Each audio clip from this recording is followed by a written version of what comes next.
Suonare ti tocca per tutta la vita, uno spettacolo per Amnesty. Assolutamente sì, abbiamo avuto questo invito da Amnesty International, la sezione 283 di Agrigento.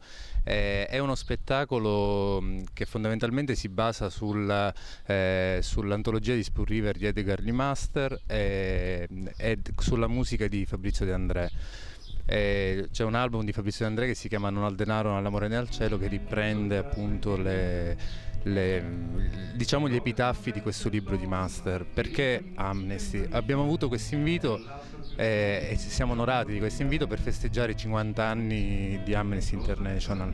La sezione 283 di Agrigento è molto attiva in difesa dei diritti umani ci è piaciuto associare la figura di Fabrizio De André ad Amnesty proprio perché nelle sue opere De André ha sempre preso la parte in difesa dei più deboli e dei diritti umani, quindi ci è sembrato bello associare le due cose, ecco.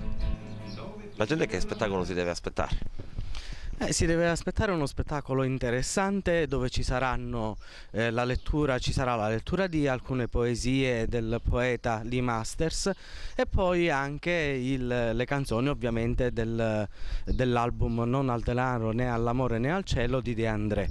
Lo spettacolo è strutturato in modo, noi reputiamo, parecchio interessante, una sorta, sembra quasi di documentario, all'interno del quale ci sono delle canzoni, ci sono gli interventi anche di Vecchioni, della Pivano. È molto interessante da questo punto di vista. Io mi sono occupato del montaggio video perché ci saranno anche delle proiezioni, inoltre canterò anche una canzone e leggerò degli epitaffi.